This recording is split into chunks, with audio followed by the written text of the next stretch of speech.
Congolaises, Congolais, chers compatriotes, il y a 6 ans, je prenais congé de mes responsabilités en tant que président de la République, chef de l'État. Et fait inédit dans notre pays, en près de 60 ans d'indépendance. J'ai passé pacifiquement la main à un nouveau chef d'État.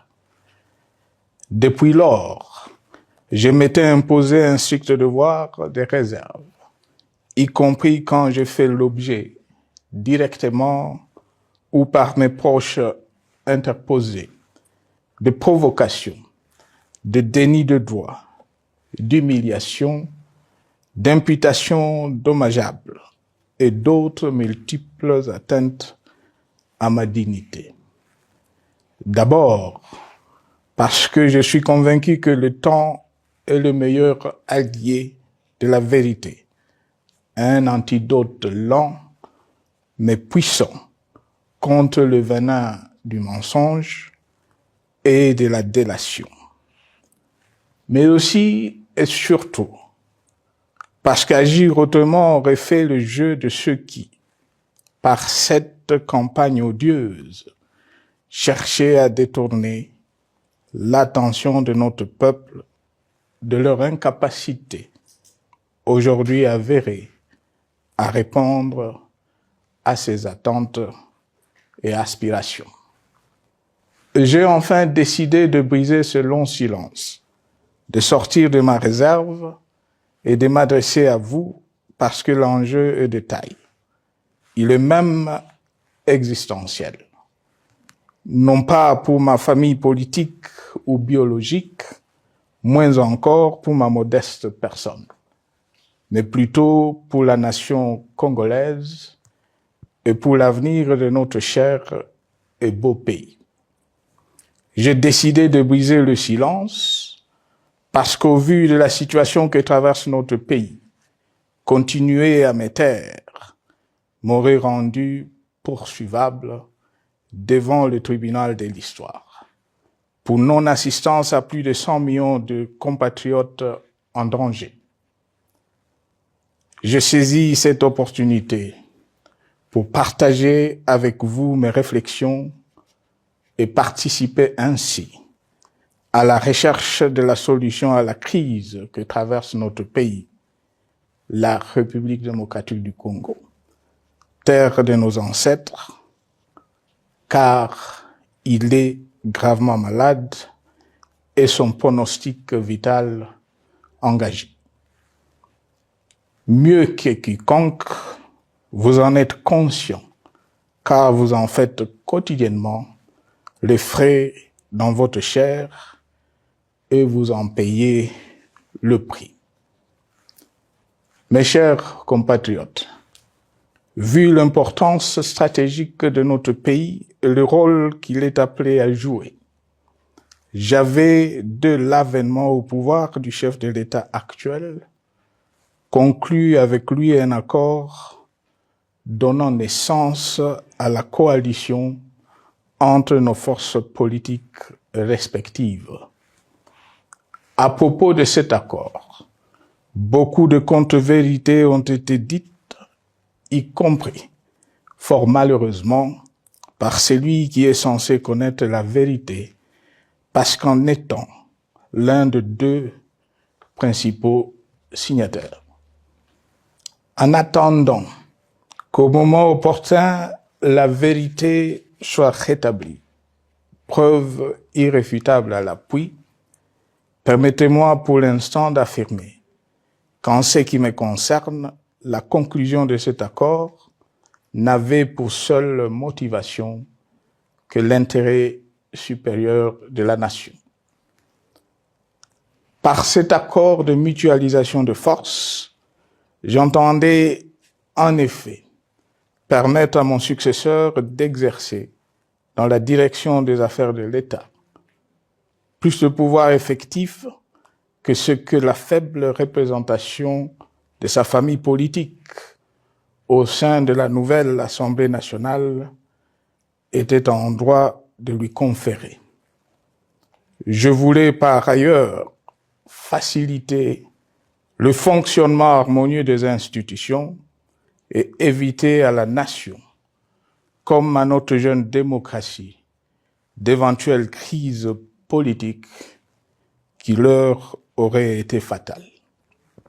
Cette première alternance pacifique et civilisée à la tête du pays avait suscité d'autant plus d'espoir qu'en janvier 2019, notre pays s'est trouvé en bien meilleur état qu'au moment de ma propre accession à la magistrature suprême en janvier 2001.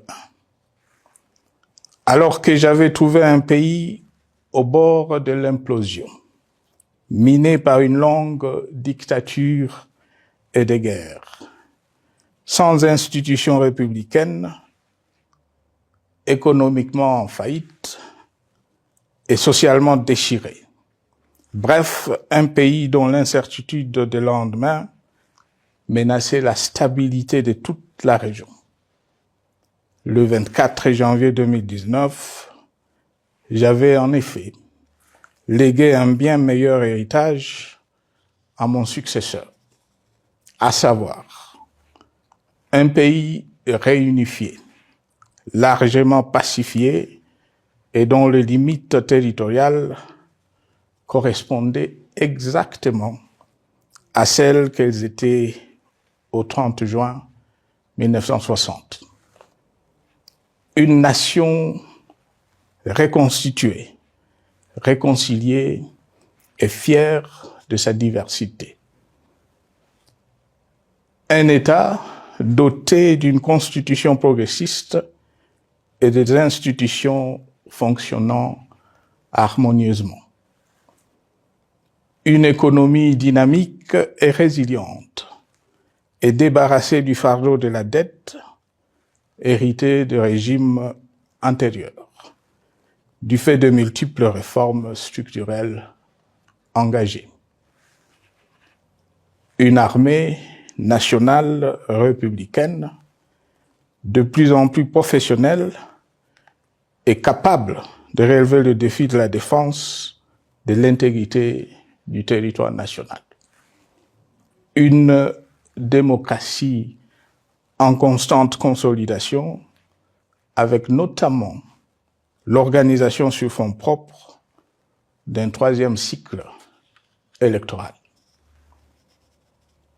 Le cœur serré, je constate qu'à peine 6 ans après, ce bel héritage en indivision, légué à l'ensemble de notre peuple, a été complètement dilapidé par celui qui en avait reçu la garde. Que notre pays offre un spectacle de plus désolant et qu'il suscite d'autant plus de désespoir au sein de notre peuple et de pitié et de moquerie à travers le monde, que l'inconscience de ses dirigeants ne permet aucun espoir de redressement. Cette détérioration rapide de la situation générale du pays est principalement due à l'iverse du pouvoir sans limite. Le nouveau dirigeant s'illustre en effet par une série de remises en cause, reniements et violations intentionnelles de la Constitution, avec en toile de fond la volonté irrésistible de concentrer tout le pouvoir entre les mains d'un seul homme au mépris du pacte qui cimentait la cohésion de notre peuple. Le premier acte de remise en question de ce pacte républicain, véritable socle de stabilité et de cohésion nationale, a consisté à violer délibérément la Constitution et les lois pertinentes lors du premier remaniement de la Cour constitutionnelle par le président de la République. La violation de ce texte juridique, fondement de tout état de droit, pour de simples raisons de confort politique est devenue, depuis lors, une marque distinctive de la gouvernance de notre pays. Dans le même esprit, en décembre 2020, il fut organisé un coup d'État institutionnel à la suite du renversement en pleine mandature d'une majorité parlementaire, pourtant dévolue par le peuple souverain, ainsi que le gouvernement qui en était issu.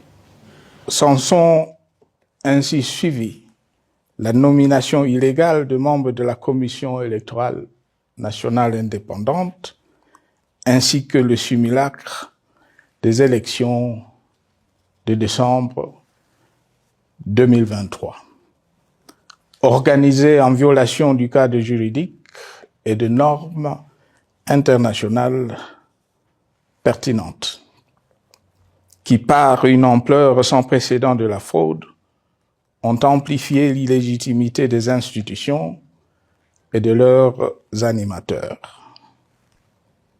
Le coup de grâce a été donné par l'annonce du projet de changement de la Constitution, un projet dont la réalisation liquiderait totalement le consensus national de Sun City. Les conséquences négatives de cette gouvernance non orthodoxe sont pour le moins stupéfiantes. Le pays est ainsi devenu un espace de non-droit. La République a cessé d'être démocratique et la volonté du chef de l'État tient désormais lieu de loi suprême, supplantant la Constitution et les lois. En revanche, érigé en politique du gouvernement, le populisme et la démagogie, le mensonge et l'arrogance, la discrimination et la stigmatisation de certaines composantes de notre peuple, l'institutionnalisation du tribalisme et du népotisme, l'opposition de communautés nationales, les unes aux autres, le discours de haine et l'injustice ainsi que l'impunité ont d'autant plus aisément détruit la cohésion nationale et le vivre ensemble que l'opulence outrancière et le non-respect de la parole donnée sont les maîtres mots de la classe politique au pouvoir. Ce qui a rendu le pays fragile et donc vulnérable. Plus grave, le repli identitaire, dangereux pour l'édification de toute nation, a refait surface, avec ses vieux démons dont l'intolérance et la division est circonstance aggravante. Cela est non seulement toléré et impuni, mais aussi et surtout véhiculé et financé par les tenants du pouvoir. Face à cette dérive, le Parlement a abdiqué de sa mission constitutionnelle de contre-pouvoir. Il a ainsi cessé d'être le temple de la démocratie, le lieu par excellence de l'expression législative et la volonté du souverain primaire, pour ne plus être qu'une chambre d'enregistrement de la volonté d'une seule personne. Quant à la justice, garante constitutionnelle de liberté publique et du socle de valeurs, qui structure notre identité et forge notre unité, elle a complètement démissionné de ses responsabilités, se laissant ouvertement instrumentalisée à des fins politiques.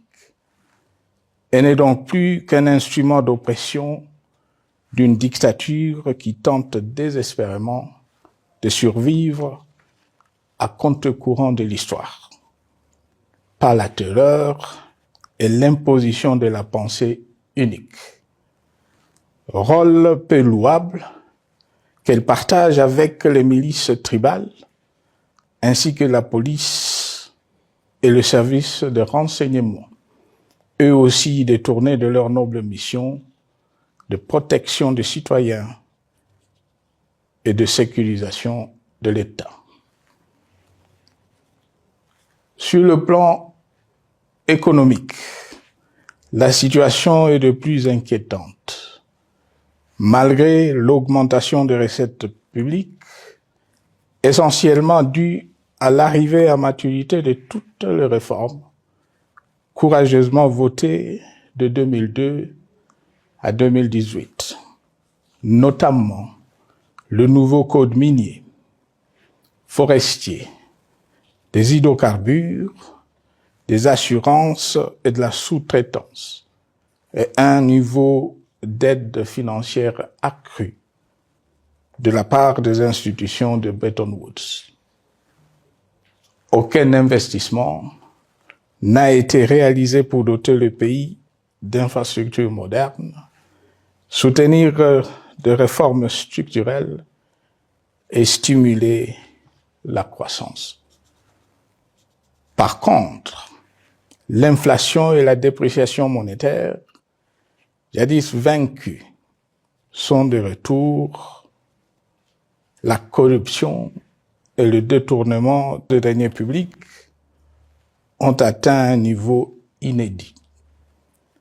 Et l'endettement public que nous avions maîtrisé de 2010 a de nouveau grimpé en flèche, dépassant la barre de 10 milliards de dollars et suscitant des inquiétudes légitimes quant à la solvabilité à moyen et long terme du pays. Les conséquences sur le plan social sont aussi dramatiques. Aggravation du chômage, accumulation des arriérés des salaires des agents de l'État, baisse drastique du niveau de vie de la population et recrudescence du banditisme urbain, de l'exode rural et de la famine dans un nombre croissant de provinces. Les Congolais sont désormais en proie à une véritable angoisse existentielle. Parmi les victimes résignées de ce gâchis se trouve en bonne place notre jeunesse, qui a été pourtant de tout le combat démocratique et qui a beaucoup cru aux vertus de l'alternance pacifique. Aujourd'hui, sans repère ni perspective sérieuse du lendemain, ils se sont abandonnés, laissés à la merci des entrepreneurs de conflits et de vendeurs d'illusions de tous bords. Rien de ce qui lui a été promis depuis 6 ans n'a été réalisé. À cette jeunesse désabusée, comme à l'ensemble de notre peuple, nous tenons à donner une assurance. L'échec d'un régime compromet, mais ne scelle pas définitivement le sort d'un peuple. Mes chers compatriotes, s'agissant de la situation sécuritaire, dans les grandes agglomérations comme dans nos campagnes, elle est partout plus que préoccupante. C'est le cas notamment au nord Kivu, au sud Kivu, en Ituri, au Maniema, au Tanganyika, au Katanga et au Mai-Ndombe, province pourtant voisine de Kinshasa, capitale du pays et siège des institutions. Le sang de nos compatriotes civils et militaires, valeureux officiers et soldats des rangs, mais aussi députés, éminents membres de la société civile ou de partis politiques, a ainsi abondamment et gratuitement coulé. Du fait de l'intolérance, du cynisme, voire pire, d'un terrorisme d'État pratiqué dans un seul et unique dessein, l'abus du pouvoir pour le pouvoir. C'est le cas, entre autres, de plusieurs centaines de détenus du centre pénitentiaire de rééducation de Makala, sauvagement abattus dans la nuit du 1er au 2 septembre 2024, victimes sans défense d'un crime incontestable contre l'humanité, à ce jour restés impunis. Il en est de même de membres de la secte mystico-religieuse Wazalendo de Goma, de jeunes de la Junafek à Lubumbashi et du massacre des adeptes de l'église Mbidi à Kilwa. Cette déliquescence de la situation sécuritaire est due à la mauvaise gouvernance du pays qui, dans ces secteurs, est aujourd'hui caractérisée par une formation militaire bâclée, des recrutements et mises en place ethniquement motivés, ainsi que par l'emprisonnement sans jugement, aussi bien de plusieurs militaires et officiers de haut rang que des agents de l'ordre et de sécurité, majoritairement swahiliphones. Bien plus, à l'armée nationale, bouclier de la nation, instrument de préservation de l'indépendance nationale et de l'intégrité territoriale, il a été substitué de bandes de mercenaires, de groupes armés, de milices tribales et de forces armées étrangères, qui ont non seulement montré leurs limites, mais aussi enfoncé le pays dans un chaos indescriptible.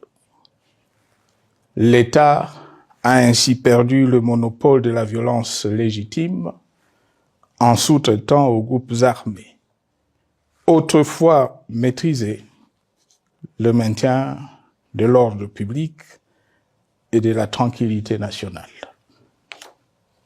Et comme si cela ne suffisait pas, l'armée nationale est vilipendée, conspuée et tournée en dérision par les autorités qui n'assument jamais rien, alors qu'elles sont censées veiller à sa consolidation et à sa respectabilité. Pour les avoir formés, commandés et conduits au front, je connais nos soldats, boucs émissaires aujourd'hui de toutes les contre-performances enregistrées sur les champs de bataille. Ils ne sont pourtant pas intrinsèquement moins bons, moins nationalistes et moins loyaux. Ce qui a changé entre-temps, c'est la qualité du commandement et de leur prise en charge. Au niveau régional, le gouvernement a levé l'option désastreuse de se détourner de deux principaux instruments internationaux qui étaient à la base de l'architecture régionale de paix et de sécurité, laquelle avait permis la stabilité régionale que le président actuel avait trouvée lors de son accession au pouvoir. À savoir, le pacte sur la sécurité, la stabilité et le développement dans la région de Grand Lac et l'accord cadre pour la paix, la sécurité et la coopération pour la République démocratique du Congo et la région. Plus grave encore, en faisant de forces négatives, les FDLR, ainsi que des centaines de groupes armés congolais, des supplétifs des forces armées de la République démocratique du Congo, le gouvernement a ouvert la voie à la régionalisation du conflit, avec des conséquences inévitables sur la stabilité de la région. Mes chers compatriotes, alors que sur le plan institutionnel, politique, économique et social, les fondamentaux avaient été établis et que le pays avait été placé sur la rampe de lancement, prêt à décoller. Nous voici, hélas, en un temps record, soit 6 ans, de nouveau à la case départ. Seul d'un État failli, divisé, désintégré, au bord de l'implosion, inscrit en bonne place au palmarès de pays pauvres, le plus corrompu et très endetté. En atteste tout le rapport tant du Conseil de sécurité des Nations Unies que ceux sur l'indice de développement humain et sur la pauvreté. La crise qui déchire notre pays est donc profonde et multidimensionnelle. Sa solution doit être nécessairement globale. Toute autre approche n'a donc aucune chance de conduire à une paix durable. Bien plus, le Congo est intemporel. Il n'appartient pas à tel ou tel régime politique. Ce dernier étant par définition rotatif et donc passager en démocratie. Il appartient plutôt au peuple congolais dans sa grande diversité. Ce qui est vrai du Congo l'est aussi des immenses ressources du sol et du sous-sol dont il regorge et qui sont essentielles à la croissance et au développement à l'échelle internationale. Que tous, au pays comme à travers le monde, en tiennent compte et qu'ils inscrivent leurs projets dans une perspective qui privilégie l'intérêt du Congo et des Congolais, plutôt que celui de ceux qui, à un moment ou à un autre, dirigent le pays. Cela étant, pour sauver le Congo, les griefs légitimes du peuple congolais contre le régime en place ne peuvent être éludés. Ils doivent plutôt être pris en compte. La dictature doit prendre fin et la démocratie, tout comme la bonne gouvernance économique et sociale, doivent être restaurées. Car, comme en témoigne l'histoire, il ne peut y avoir de solution sécuritaire définitive sans solution politique sincère. Sinon, il y aura de nouvelles vagues de convulsions politiques, de troubles à la paix, d'insécurité, d'instabilité institutionnelle, de conflits armés et de guerres civiles. Perspective qu'en toute responsabilité, nous, Congolais, ne pouvons plus nous permettre.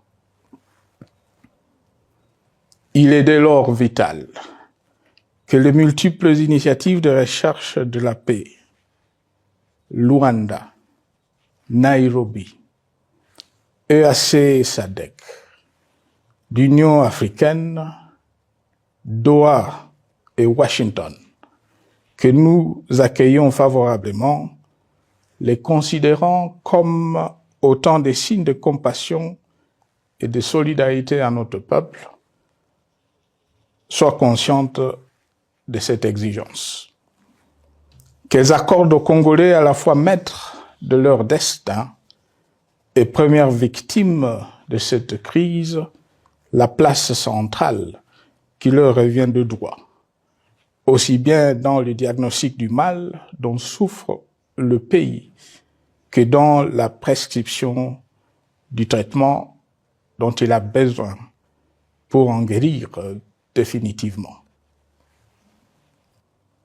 Il convient de noter à ce sujet que le gouvernement de Kinshasa s'est enfin résolu à se mettre autour d'une même table avec l'AFC/M23 depuis plusieurs semaines à Doha, même si, bizarrement, il continue à considérer comme un crime le fait que les autres Congolais se parlent entre eux. C'est le lieu pour moi de saluer la démarche des évêques de la CENCO et de l'ECC, qui a le mérite de n'exclure du débat aucun sujet, ni aucun de nos compatriotes. Sans être parfaite, cette initiative conjointe des Églises mérite le soutien et, si nécessaire, des enrichissements de la part de notre peuple. Mes chers compatriotes, une fois n'étant pas coutume, il convient de dénoncer la falsification de l'histoire par ceux dont le jeu pervers dans l'opposition naguère, comme aujourd'hui au pouvoir, a consisté et consiste encore à calomnier, à diffamer, à diaboliser et à diviser pour gagner et régner, à se défausser sur les autres pour justifier leur contre-performance, quelles qu'en soient les conséquences sur la cohésion nationale ou en termes de vies humaines injustement brisées ou perdues. Une preuve, s'il en fallait encore, vient de nous en être donnée une fois de plus. Il y a quelques jours, en effet, suite à une simple rumeur de la rue ou des réseaux sociaux sur ma prétendue présence à Goma, où je veux me rendre dans le prochain jour, comme annoncé par ailleurs, le régime en place à Kinshasa a pris des décisions arbitraires, avec une légèreté déconcertante qui témoigne du recul spectaculaire de la démocratie. Mieux que quiconque, vous savez que pour moi, le Congo est la priorité absolue, que sa souveraineté et son intégrité territoriale ne sont pas négociables, que mon engagement pour la démocratie, la cohésion nationale, la paix et la stabilité n'est pas un slogan creux, et que le respect de la Constitution et des lois du pays, autant que celui de la parole donnée, sont sacrés. Militaire, j'ai juré de défendre la patrie jusqu'au sacrifice suprême. Hier au pouvoir, aujourd'hui en dehors du pouvoir, je demeure plus que jamais fidèle à ce serment.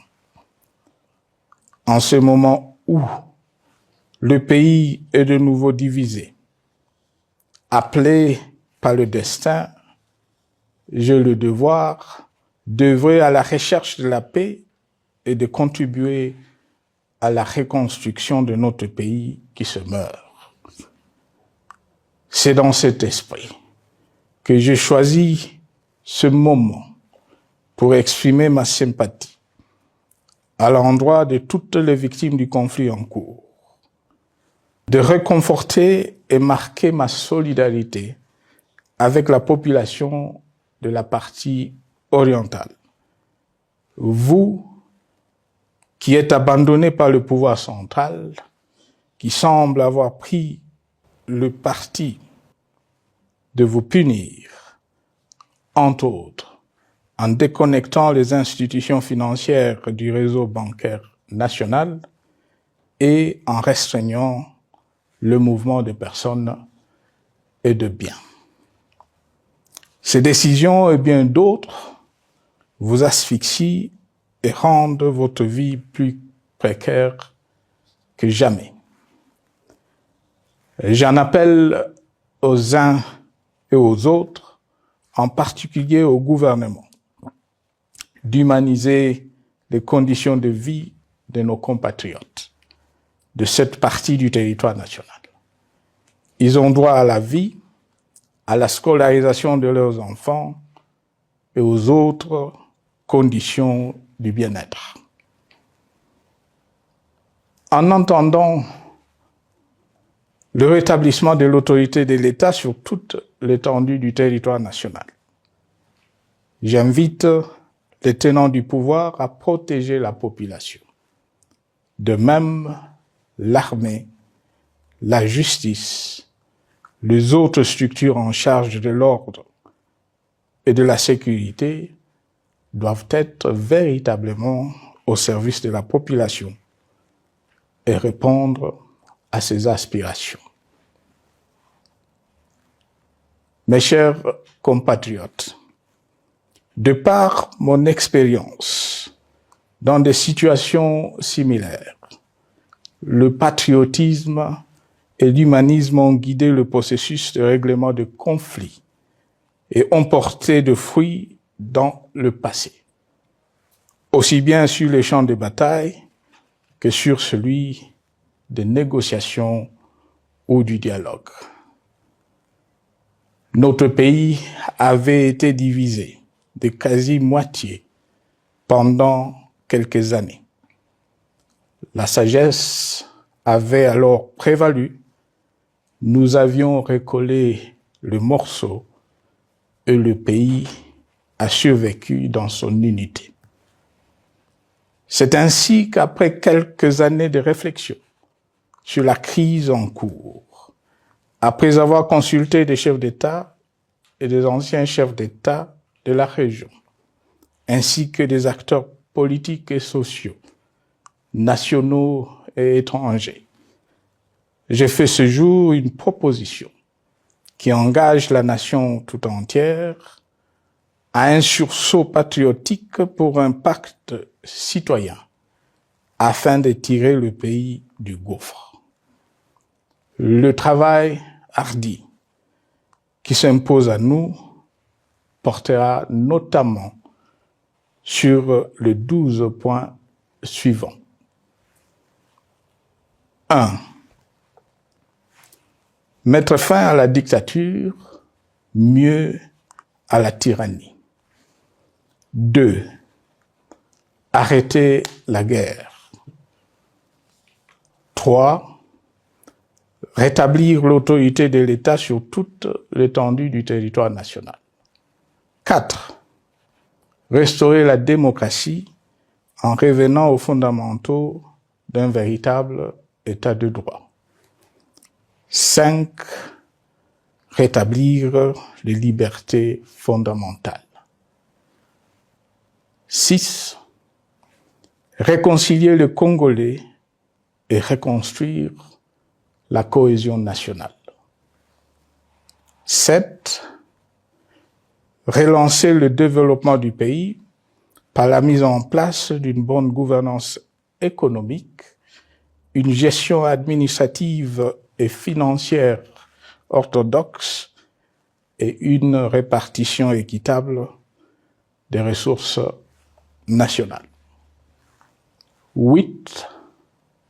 Relancer le dialogue sincère et permanent avec tous les pays voisins en vue de l'instauration de la paix et du développement durable dans la région. 9. Rétablir la crédibilité du pays auprès de partenaires au niveau tant régional, continental qu'international. 10. Neutraliser tous les groupes armés nationaux et étrangers et rapatrier ces derniers dans leur pays d'origine. 11. Mettre définitivement fin au recours et à l'utilisation de mercenaires, conformément à la Convention de l'Union africaine sur l'élimination du mercenariat en Afrique du 3 juillet 1977 et à la résolution des Nations Unies du 4 décembre 1989 portant sur la Convention internationale contre le recrutement, l'utilisation, le financement et l'instruction de mercenaires et rapatrier sans condition ceux qui sont déjà déployés sur le sol congolais. 12. Ordonner le retrait sans délai de toutes les troupes étrangères du territoire national. À ce sujet, je salue la décision sage des pays de la SADC de retirer les troupes de la SAMI DRC de notre pays. Vu l'immensité de la tâche ainsi décrite, je lance un appel solennel à tous les Congolais, sans distinction de sexe, d'ethnie, d'âge, de classe sociale, de zone géographique ou d'appartenance politique, qui aiment passionnément le Congo, qui sont prêts à tous les sacrifices, qui adhèrent sans réserve au pacte républicain de Sun City et qui tiennent au respect de la Constitution du 18 février 2006, à se dire autour de ces objectifs. Il s'agit de la refondation de l'État et de l'édification d'un pays qui a perdu ses repères. Mobilisons-nous et mettons à profit tous les moyens à notre disposition pour restaurer l'unité nationale, sauver le Congo et préserver son indépendance. Car l'Afrique et le monde nous regardent. Mes chers compatriotes, le Congo vaut mieux que la caricature qu'en donnent ses dirigeants actuels. Le Congo mérite mieux que cette politique extérieure faite de jérémiades et de mendicité.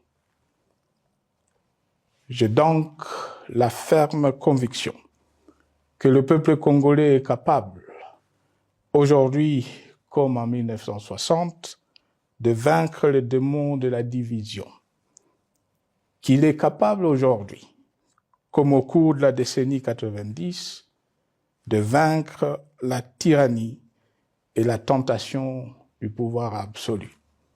Qu'il est capable aujourd'hui, comme en 2003, de prendre le dessus sur ce qui nous divise et de mettre fin à la violence armée qui oppose ses enfants.